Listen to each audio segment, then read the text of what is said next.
Ok, donc je vais fermer tout ça, je vais recommencer un projet pour vous. On va faire une introduction en fait à UWP au niveau de l'Internet des objets en C Sharp. Donc allons-y comme ça, on a installé Visual Studio avec la plateforme universelle de Windows qui est en C Sharp comme je disais parce qu'on a plein de vidéos à ce niveau-là et ça devrait vous faciliter la vie. C Sharp est un langage super propre, super facile, disons, en guillemets, à apprendre. Donc ça devrait bien se passer à ce niveau-là. Un coup que tout ça est installé, je vais faire des vidéos aussi pour les installations. N'hésitez pas à aller les voir. Je vais créer fichier nouveau projet et je vais aller chercher Windows Universal en C Sharp. Faire attention, ça se peut qu'il se retrouve à d'autres endroits comme ici. Non, même pas. Donc visuel, ça va bien. Juste en C Sharp, Windows Universal et on va créer démo cours 1. Donc créer ça et par défaut, il devrait vous choisir les bons builds pour le setup de votre ordinateur. J'appuie sur OK.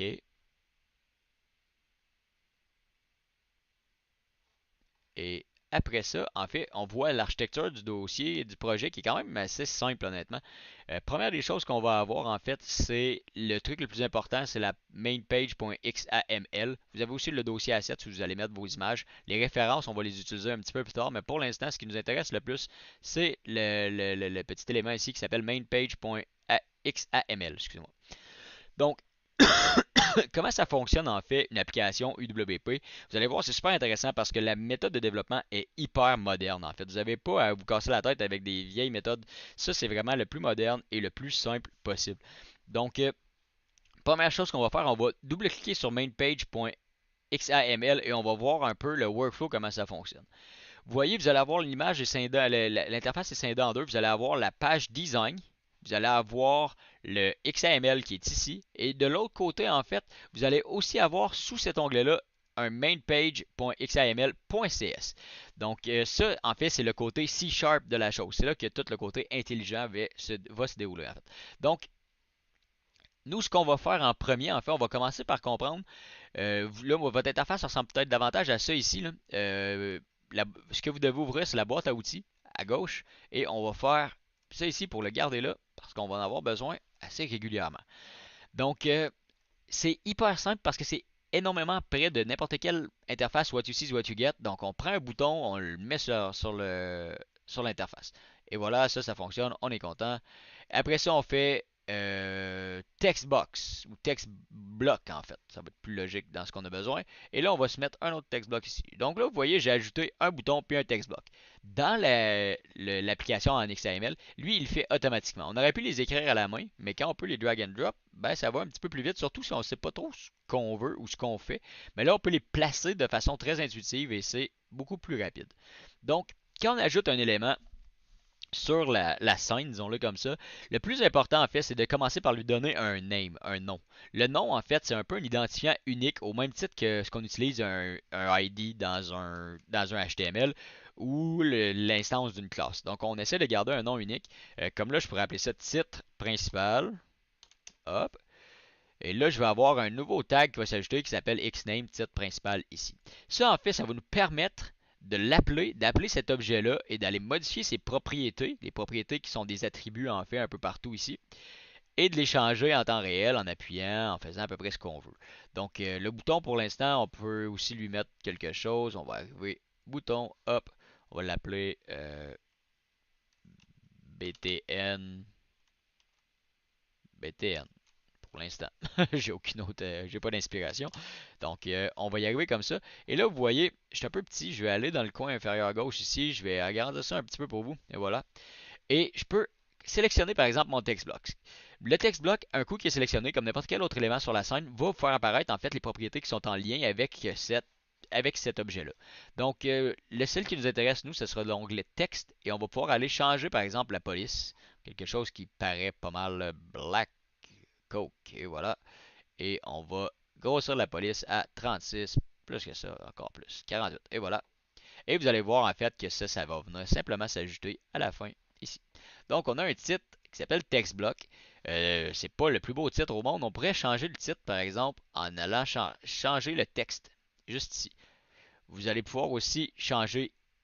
Si je le change ici, vous allez voir, regardez où est ma slogan en ce moment. Et après ça, on en revient, il va changer là automatiquement. Donc là, je pourrais l'appeler Ceci est un titre Et voilà. Et là, il vient de le changer automatiquement ici aussi. Donc, là, ce qu'on va faire en fait, c'est de, pour comprendre bien le workflow, il faut juste faire le lien entre les trois fichiers qui sont là. Vous avez le XAML en fait, qui est vraiment le côté de balisage en fait, là, qui fonctionne pratiquement comme n'importe quel langage XML, là, que ce soit une balise qui ouvre et une balise qui ferme. Il y a souvent plusieurs façons de les écrire, les deux façons qui sont aussi valides en XML. On pourrait faire par exemple un text block et le mettre comme ça et mettre les propriétés après ça en d'autres renders en fait. Ça c'est possible de le faire. Il y a certains éléments, certains objets qui nécessitent ça. Et après ça, un coup qu'on a compris, ok, ça c'est des propriétés, ça c'est des objets, comment est-ce qu'on fait pour parler avec ça après? Comment qu'on fait pour appuyer sur le bouton? Là, vous voyez, le bouton, le contenu du bouton est un peu laid. Je vais le changer pour appuyer, appuyer. Et on va aller changer en appuyant sur le bouton. Donc, ça, c'est un des petits défauts, je trouve, mais il est tellement simple que c'est comme facile à absorber. Dans le bouton, en fait, quand on regarde ses propriétés, ses interactions, tout ça, il n'y a pas le clic. Il n'y a pas l'événement clic. Donc, on va simplement lui écrire. Si on ne le sait pas, qu'est-ce qu'on veut, parce qu'il y en a vraiment des tonnes, regardez, avec l'IntelliSense, on le trouve assez facilement. Si vous n'avez pas ce menu-là, faites juste CTRL SPACE et ça va l'ouvrir pour vous. Donc, si on écrit clic comme ça, avec une majuscule, j'appuie sur Enter, il va simplement me créer en fait une autre petite box qui est juste ici avec le nouveau gestionnaire d'événements. Je fais encore Enter et lui, il va me créer une fonction, une méthode, excusez, on est en C Sharp, une méthode de base en fait directement dans notre C Sharp. Donc, lui, il va déjà connecter les deux ensemble. Ça, c'est quand même assez sympathique de son côté. Donc, vous voyez, je vais dans le C Sharp. Si vous avez perdu votre page, c'est vraiment Main Page XML, il y a un petit onglet, on arrive dans le CS et on double-clique, ça va aller là. Et il va nous avoir créé une fonction, une méthode de base. Donc, qu'est-ce qu'on peut faire avec ça? On peut faire des tonnes de choses. Parce que là, on est vraiment dans du C Sharp pur à 100%. On peut faire tout ce qu'on a appris en C Sharp, tout ce que vous avez vu dans les vidéos, vous pouvez le faire là, à part le console.writeLine, je crois que c'est la seule chose. Et le readline, bref, la console. Sinon, qu'est-ce qu'on fait? Là, ce qu'on veut, c'est changer le titre, le texte dans notre titre. Donc, nous, on écrit titre principal. Vous allez voir, avec l'autocomplete, il le fait. Titre principal, point. Là, on pourrait aller chercher toutes les propriétés parce qu'on pourrait changer n'importe quoi, pas juste le contenu. On va faire point texte. Et là, on va faire simplement égal, comme ça, et on lui assigne une valeur. Donc là, je pourrais dire, ce titre est beaucoup mieux. Hop.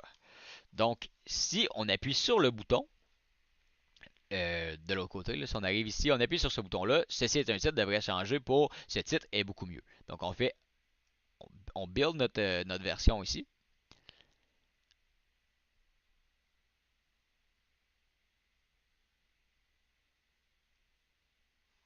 Et voilà. Donc, si on appuie, ce titre est beaucoup mieux. Donc, ça fonctionne plutôt bien en fait. Un petit truc qui m'agace,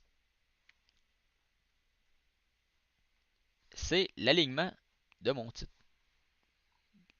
Si on regarde disposition, width 8, c'est peut-être juste parce qu'il n'est pas assez là. Non, ça, ouais, c'est ici. On pourrait l'élargir pour la largeur complète de notre box. Et pourtant, il est centré.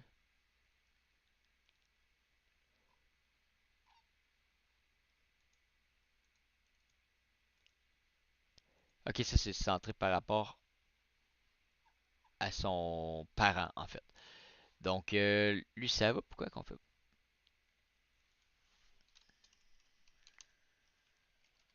C'est un truc qui s'appelle. Oh, c'est pas le bon. Je suis pas dans la bonne place. Si on arrive ici et on cherche un alignement quelconque, qu'est-ce qu'il nous met? Text alignment. Et là, je devrais pouvoir choisir center comme ça. C'est un peu logique quand tu penses à ça. Et on fait play. Et on devrait pouvoir, quand on va grossir le titre, au moins le deuxième mot va arriver comme ça. Bref, détail. Vous voyez, c'est pas quelque chose que je trouvais, j'ai cru que ça était ici, mais c'est vraiment par rapport, les dispositions ici sont par rapport à notre parent, donc à la grid dans ce qui nous concerne. Donc c'est ça, si on veut aller voir l'autre, j'ai cherché juste alignement parce que c'était une logique, puis text align, text alignment, c'était assez proche de ce qu'on connaissait déjà.